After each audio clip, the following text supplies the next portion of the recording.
मुसलमानों की ज़वाल की जो एक बहुत बड़ी वजह ये है ना, इस वक्त गैर मुस्लिमों के एजुकेशन के तरीके को, उनके रहन सहन के तरीके को, उनकी माशरत को, उनकी मईशत को, उनके इकोनॉमी सिस्टम को, उनकी टेक्नोलॉजी से इतना ज़्यादा मुतासिर हो गया है कि उसने अपने इस्लाम के जितने भी बड़े उनके लोग थे, उनके हीरोज़ थे और इस्लाम को फैलाने वाले और इस्लाम के ऊपर अमल करने वाले लोग थे ना, उनसे उसका एतबार उठ गया है, हत्ता कि उनका नाम तक उसको पता नहीं है। आज जितने भी हमारे बच्चे इंग्लिश स्कूलों में पढ़ते हैं, यूनिवर्सिटी और कॉलेजों में पढ़ते हैं, अगर आप उनसे सिर्फ 10 सहाबा का नाम पूछ लें तो उनको 10 सहाबा का नाम नहीं आएंगे। तो जो इंसान अपने आबाओ अजदाद को भूल जाता है, अपने बड़ों को भूल जाता है, अपनी जो जहाँ से उसने इज़्ज़त हासिल की, जहाँ से वो परवान चढ़ा, जिन गलियों में वो खेला, जिन स्कूलों में वो पढ़ा, जिन असातिज़ा ने उसको बोलना सिखाया, जिन माँ बाप ने उनको खिलाया पिलाया, जो असल इंसान की बुनियाद होती है ना, जिसको हम पंजाबी में औकात कहते हैं। कोई इंसान जब भी अपनी औकात को भूल जाता है तो वो आर्जी तौर पर तो अल्लाह उसको खुशियाँ दे देता है, और वो खुशी बहुत बड़ा धोखा होता है। ऐसा धोखा जैसे आप रेत के सहरा के अंदर देखेंगे तो आपको हर तरफ पानी नज़र आएगा, लेकिन उसकी असल ज़िंदगी जो होगी वो एक धोखे में होगी। और जब वो देखेगा तो बिल्कुल खाली हाथ खड़ा होगा। उसको कोई औरत मिलेगी, कोई मर्द मिलेगा, कोई बंदा मिलेगा। ये जितना कुफर का धोखा है ना, ये सब इसकी बुनियाद खुद गर्जी है। ये सब इंसान को एक प्रोडक्ट समझते हैं, इसको एक आइटम समझते हैं, इसकी कभी मार्केटिंग करते हैं, कभी इसको बेचते हैं, कभी इसके ज़रिए बेचते हैं। इसको एज ए प्रोडक्ट वो यूज़ कर रहे हैं, और वो ये समझ रहा है कि इसमें मेरी इज्जत है, इसमें मेरी बका है, इसमें मेरा मुस्तकबिल है, इसमें मेरी कामयाबी है। हालांकि जो कीमत, जो वैल्यू, जो इज्जत इस्लाम ने इंसान को दी है, रिश्तों की इज्जत दी है, वो पूरी दुनिया के किसी भी सिस्टम में वो इज्जत नहीं है। इंसान कमाता किस लिए? इसलिए कमाता है कि वो अपनी इज्जत को कमा सके, अपनी इज्जत के साथ रह सके, बहन का, बेटी का, भाई का, माँ बाप का, घर का, नाम का। ये सारे लोग अपनी ज़िंदगी की मेहनतों को इसलिए वो खर्च करते हैं कि वो जो है ना अपनी इज्जत कमा सकें।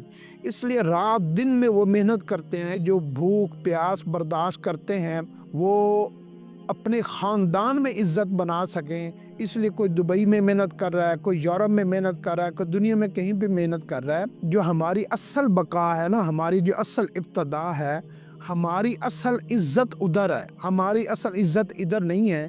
तो अपनी इब्तदा को पहचानें। देखिए मैं आपको बताऊं कि जो बंदा अपने बाप का, अपनी माँ का, अपनी बहन का, अपने भाई का, अपने बीवी बच्चों का, अपने आबाओ अजदाद का नहीं हो सका ना, ये जो दुनिया में हमें जितनी ठोकरें लग रही हैं ना, वो ठोकरें लगने की असल वजह यही है कि हमने अपने पिछलों के साथ वफा नहीं की, हमने अपने माँ बाप के साथ वफा नहीं की, हमने अपने असातिज़ा से वफा नहीं की।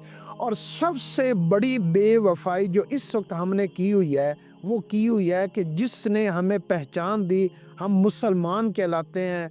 और हमारी जो है ना वो सारे जितने भी इस वक्त हमारे साथ रिश्ते जुड़े हुए हैं ना, ये जो हम बड़ी खूबसूरत ज़िंदगी माँ बाप के साथ, बहन भाइयों के साथ गुजारते हैं, आपको पता है इसकी असल वजह क्या है, इसकी बुनियाद क्या है? इसकी बुनियाद इस्लाम है। इस्लाम ने हमें इन सारे रिश्तों के साथ जोड़ के रखा हुआ है। इस्लाम ने हमें ये सारी इज्जतें दी हैं। एक मुझे मेरा एजेंट गोरा जो है 103 साल का, उसने मुझे एक बात कही। उसने कहा कि मेरी बीवी मुझे छोड़ गई, मेरा बच्चा एक दाएं तरफ रहता है, एक बाएं तरफ रहता है, एक से मिले हुए 7 साल हो गए, एक से मिले हुए 5 साल हो गए। लेकिन हम जब भी किसी के साथ कोई मोहब्बत का इजहार करते हैं तो हमें उसको जो है ना तोहफा देना पड़ता है, और जब हम तोहफे देने बंद कर दें हमारे रिश्ते ख़त्म हो जाते हैं।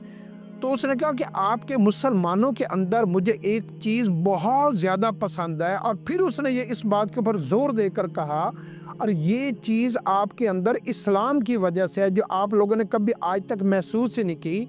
और वो बात ये है कि आपके घरों में, आपके ख़ानदानों में, आपके मुआशरे में दीन इस्लाम की वजह से माँ बाप को सुपरसीड समझा जाता है। माँ अगर किसी बात से इनकार कर दे تو بیٹا جتنا مرضی قابل ہو جائے تو بیٹا کہہ دیتا جی کہ میری ماں نے منع کر دیا، میں یہ کام نہیں کر سکتا۔ باپ اس کے اوپر رضامندی نہ دے تو بیٹے بڑے بڑے کام چھوڑ دیتے ہیں۔ میں خود آپ کو بتاؤں کہ میں نے بینک آف امریکہ کی نوکری، میرے والد صاحب نے مجھ سے بولنا چھوڑ دیا کہ تم نے بینک کی نوکری کیوں کی، تو میں نے اس وجہ سے پھر بینک آف امریکہ کی نوکری چھوڑ دی۔ تو اس لیے جو ہے نا اپنے آپ کو ان چیزوں سے، کہ جو اسلام نے ہمیں، ہمارے رشتوں کو، ہمیں ایک خوبصورت زندگی دی ہوئی ہے نا، ہم اس خوبصورت زندگی کی ہمیں قدر نہیں ہے، ہم دوسروں کی، غیروں کی زندگی کو اپنی زندگی کا حصہ بنا رہے ہیں، اور اس وجہ سے ہم اپنے ماں باپ سے اور رشتوں سے اور اپنی اصل سے دور ہو رہے ہیں۔ تو اصل ہماری کیا ہے؟ اصل ہے ہماری حضور صلی اللہ علیہ وسلم کے ساتھ ہمارا جو تعلق ہے، دین اسلام سے جو تعلق ہے، یہ ہماری اصل بنیاد ہے۔ اگر جہاں پر آپ کو اصل سے ہٹنا پڑے اور آپ کو غیروں کے طریقوں کے اوپر چلنا پڑے اور اس میں آپ کامیابی سمجھیں، تو پھر آپ یہ سمجھ لیجیے گا کہ آپ کی تباہی کے، آپ کی بربادی کے، آپ کی ہلاکتوں کے، آپ کی نسل کے ختم ہونے کے دن شروع ہو گئے۔ دیکھیں، دین اسلام کسی کی میراث نہیں ہے۔ اگر آج ہم دین اسلام کی قدر کریں گے تو دین اسلام ہماری نسلوں میں چلے گا۔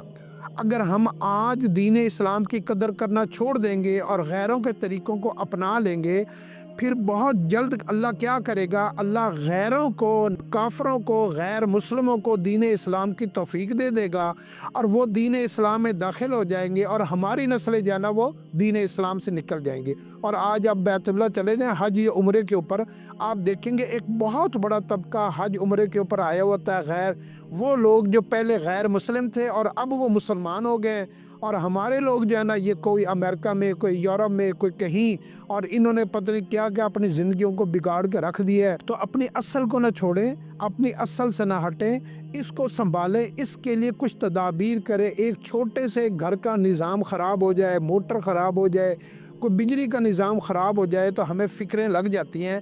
ہم نے اپنی زندگی کی اتنے بڑے نظام کو خراب کر دیا اور اس کی ہمیں فکر ہی نہیں ہے، اور ہم اندھا دھند ایک دوڑ میں لگے ہوئے ہیں، اور ہم چاہتے ہیں کہ کسی طریقے سے ہم بھی ان جیسے بن جائیں۔